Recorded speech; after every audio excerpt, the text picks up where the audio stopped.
As the movie starts, we see a Mars place named Acidalia Planitia, where NASA's astronauts are on the Eris 3 mission. Where we see, it's the red planet. Mountains, everything is a desert. Just like we used to see in the pictures taken from telescopes now. Back to the scene. It's day 18, called Sol there. From here you will see an astronaut become stranded on Mars after his team assume him dead. Mark is dead. And must rely on his ingenuity to find a way to signal to Earth that he is alive and can survive until a potential rescue. Back at Mars, the astronauts are busy, with Mark Watney collecting soil samples. They're all connected via live call, doing their tasks while the captain tries to keep them in check. But the team's banter continues. Suddenly, an astronaut inside gets a message about a massive dust storm approaching. We have a mission update. Storm warning. They check and realize the severity. The captain urges everyone to prepare for an emergency takeoff, Prep emergency departure. fearing the storm will destroy everything. Panic ensues as the storm arrives. They quickly start the main machine, with only the operator inside the rocket. Moving forward, Mark Watney accidentally collide with a gate, sending Mark flying. Despite the chaos, the captain orders the others to go ahead, while she stays back to find Mark. As the storm worsens, they try to connect with Mark to no avail. Warning, suit breach detected. Commander, you need to get back to the ship now! With the rocket tilting, the captain, against her will, enters and grants permission for takeoff. Lunch. Finally, with Mark left behind, they lift off, leaving him alone. Now on day 19, back on Earth, we see the NASA director addressing the events. They explain how the Eris 3 mission wasn't entirely successful, as they had to emergency take off due to a severe storm. Without it, they wouldn't have survived. And sadly, astronaut Mark Watney was lost in the storm. But Mark Watney is dead. They narrate the whole story live in detail. Meanwhile, back on Mars, where it's the 19th Sol, everything is scattered due to the storm. We spot Mark Watney's body, still in his astronaut suit, making sounds. The suit updates him on the weather conditions. Suddenly, Mark wakes up, feeling something big stuck in his stomach. He quickly removes it, causing him immense pain, and rushes to their makeshift shelter to remove his suit. After struggling, he manages to get rid of the debris but is in agony. He records a video, stating it's the 19th Sol on Mars, and it's 6:53 a.m. He survived, explaining how an antenna rod damaged his suit, cutting off communication. With no way to contact NASA and only 30 days of resources left, he concludes he's likely going to die. I did not die on Sol 18, best I can figure. With that, Sol 19 comes to an end. Sol 20 begins, and Mark spends the day lost in thought. The same goes for Sol 21, where he counts the remaining food and resources in his notebook to gauge how long they'll last. It is great to see how the screenplay added extra material that was not in the book, and it enhanced the story to make it even better.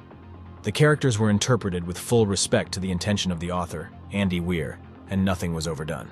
The film gives you strong, well-executed moving, classic Scott-style directing, with its fast pace yet never leaving emotion behind, keeping you glued to the screen throughout the runtime.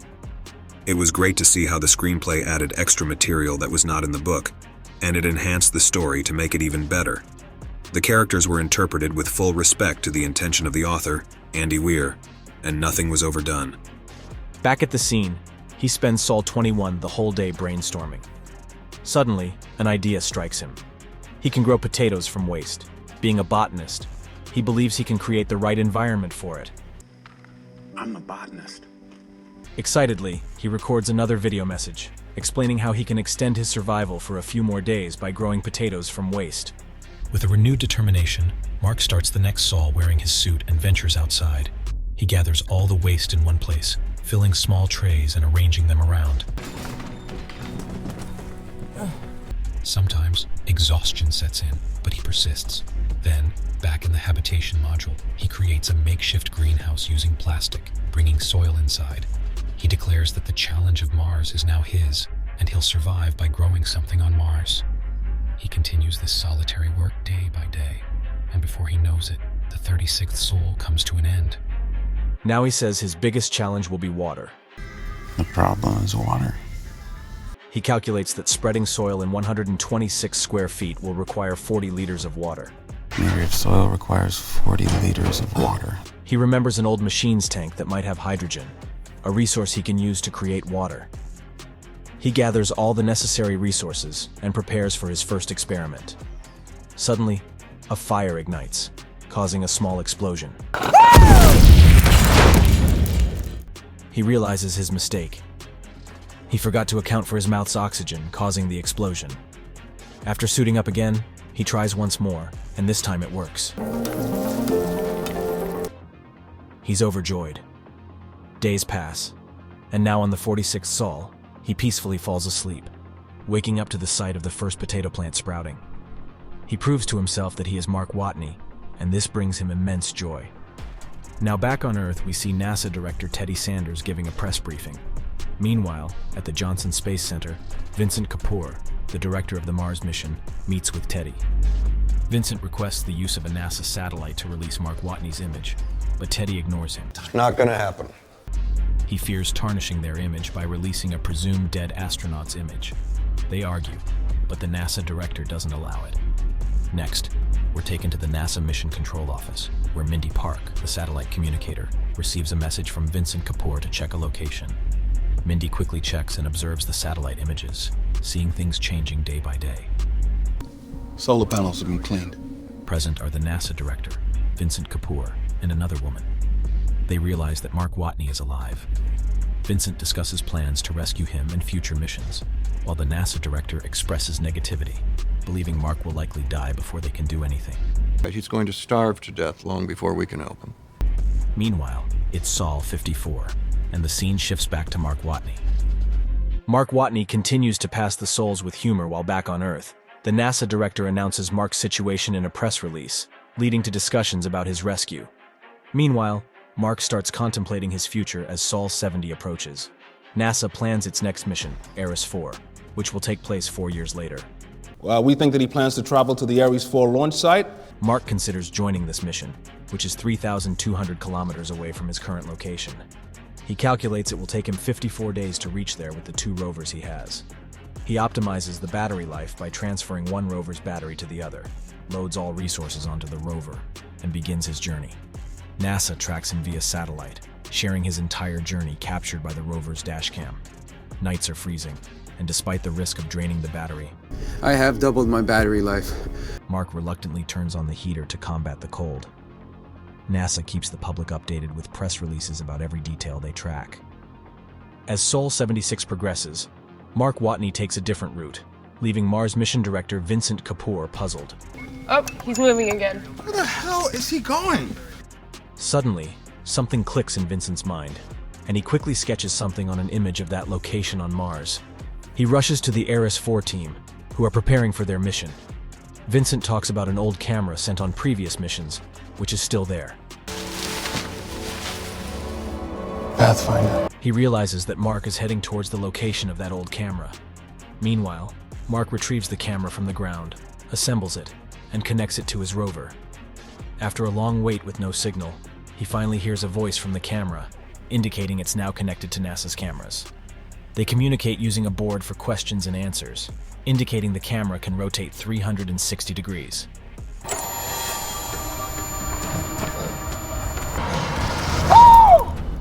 Communicating takes time, but eventually they try numbers to establish a faster connection.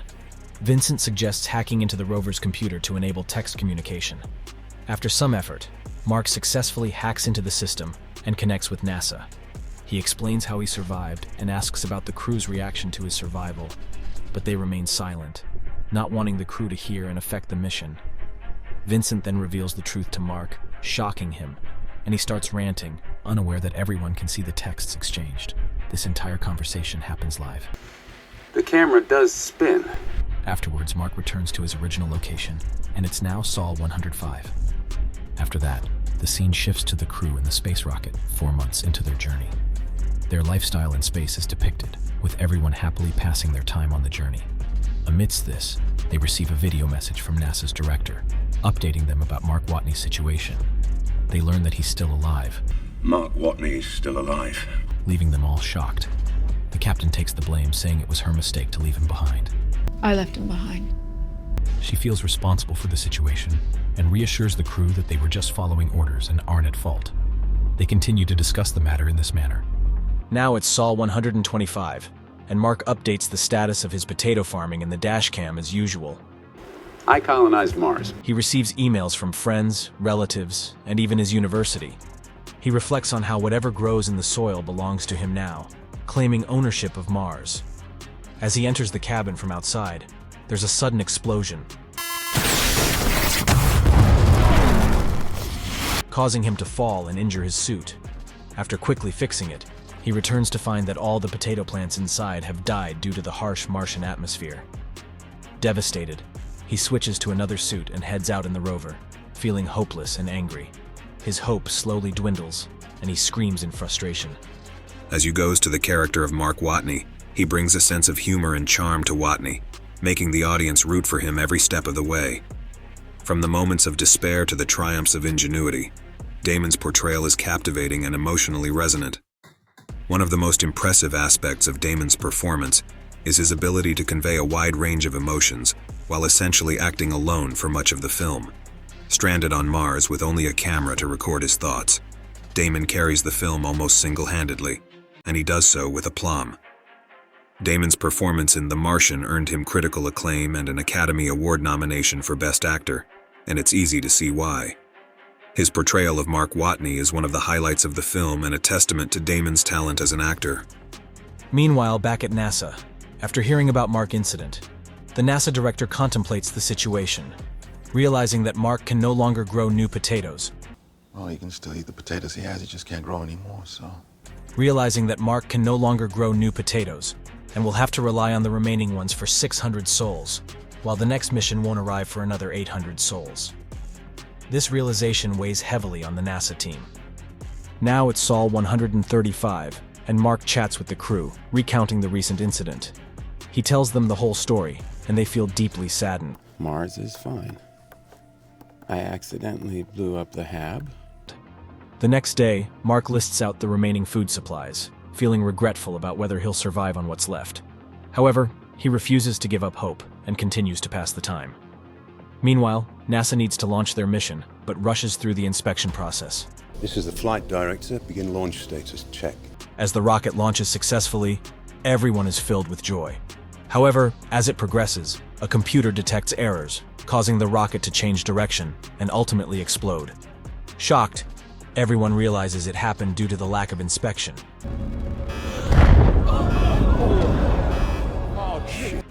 With no hope left, NASA reaches out to China's space organization for help. Despite their previous failure in 65 days, they agree to assist, and now the mission must be completed within 28 days with China's help. Here, Mark has become extremely despondent upon hearing the news. He's completely shattered and deeply saddened. Now it's Sol 186, and Mark has lost all hope. He reaches out to the crew again, sharing his sorrowful story. He tells them that if he were to die, the captain should inform his parents about his fate and that he enjoyed his work. And I'm really good at it. Dying for something big. These conversations with the crew reflect Mark's low morale and hopelessness. Meanwhile, at NASA, everyone is gathering resources for the new mission. In the NASA office, a young astrodynamics expert approaches the director with an idea to expedite the mission. He proposes sending supplies to the crew's space rocket when it nears Earth, and then they can increase speed using gravity to slingshot around and head further out. Close enough to get a gravity assist and adjust course. He demonstrates the idea practically, and they begin investigating its feasibility. They send a message to the crew about this plan. Upon receiving it, the captain explains to the crew that they'll have to spend an additional 500 days in space and won't be able to see their families until then. Despite the risks, everyone agrees. Yes. Thinking of Mark's situation and the mission's importance, Mark ponders over this development and eventually agrees, understanding the necessity. Meanwhile, on Mars, it's Sol 205, and Mark immerses himself in work once again. He diligently records his activities, mentioning how NASA sends resources for the next mission with every current mission to ease the process. He receives instructions from NASA one by one and follows them meticulously, utilizing the training he received. He improvises and innovates, whether it's repairing the rover's roof or integrating equipment. carries out his tasks on Mars, NASA completes preparations for the mission, and the crew is also ready for the next phase. The next day begins, and NASA launches the rocket loaded with supplies. They connect with the crew's space rocket, ensuring everything goes smoothly without any faults in the process. The supplies successfully reach the crew's space rocket. Now, it's time for them to prepare to depart for Mark's rescue mission and begin their new journey. Now we're shown 4 months later, with Mars on Sol 437. Mark emerges fresh from a bath, but he's become noticeably weaker and thinner. He records his thoughts and daily activities on the dash cam, like he does every Sol, now on Sol 460. He needs to reach the location of Eris 4, where there are resources for space travel. Following instructions, he loads all the necessary resources onto the rover and begins his journey.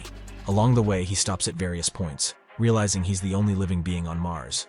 Despite this solitude, he enjoys the journey, recording his thoughts and experiences on the dash cam. Like that's a good thing. Like it'll distract me from how insane their plan is. Meanwhile, NASA closely monitors his progress, tracking his every move. Mark continues this journey for several days, enjoying the adventure. A few days later, we see that Mark has reached his destination, where a rocket hub named Schiaparelli Crater has been set up for the Eris mission. Now, Mark has to travel into space using the jet above and connect with the crew's spaceship on time. Here, Mark faces a challenge. He can't go too fast with the heavy space jet. Therefore, he must disconnect several items from the rocket, following instructions. He disconnects the heavy HAB module and other unnecessary items, replacing them with lightweight plastic.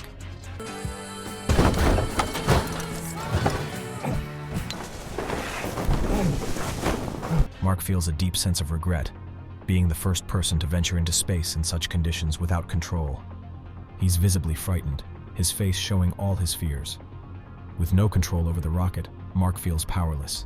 Meanwhile, the crew holds a meeting, discussing their responsibilities and preparing for the mission ahead. After some discussion, they are all ready to proceed. Now it's time for Mark to depart, while the crew is also preparing to reach their designated point. Back on Earth, the public comes out to celebrate Mark's return, with everyone filled with joy and excitement. As you can see, many people have gathered here. Meanwhile, NASA watches the events unfold live, closely monitoring the situation. On Mars, Mark has safely exited the spacecraft and is being attended to by the crew. The entire crew is ready, including Mark, who is prepared despite his condition. As the crew initiates the process, Mark begins his ascent. However, the pressure causes the plastic to rupture, and Mark accelerates uncontrollably. He loses consciousness as he ascends into space, and the crew tries to reach him via live call, but he remains unconscious. They are nearly 65 kilometers apart, a considerable distance. Meanwhile, NASA monitors the situation closely. The crew encounters various problems one after another, but manages to solve them. After a while, Mark regains consciousness and communicates with the crew. Despite being disoriented, he suggests using his suit's puncture as a makeshift thruster to control his movement. Unhook me, I'm going after him. Here, the crew is forbidden to go. They start solving the problem of distance. They create a small impact bomb to explode and decrease the distance. Meanwhile, the captain ties a rope around himself to catch Mark. Everyone executes plans one after another. The bomb explodes. Similarly, the captain moves forward towards Mark, but still can't reach him. Reluctantly, Mark pierces his suit and moves forward using thrusters. Their hands accidentally meet, slipping but gaining control, saving Mark. I got him! Mark is ecstatic seeing everyone, feeling like he's been given a new life. Houston, this is Hermes Actual. We got him. He meets everyone, making the day unforgettable on Earth. They all enjoy, feeling like they can accomplish anything. Years later, Mark is shown, now respected by all, becoming an inspiring figure for everyone. And with these, the story ends here. The movie is set in an indeterminate future. I have questions about labeling it science fiction. One of the film's best strengths is that it is based on what we know about the landscape and atmosphere of Mars right at this point in time. It's a desert planet with no water and no life as we know it. So it's a great movie, so let me know how is the recap.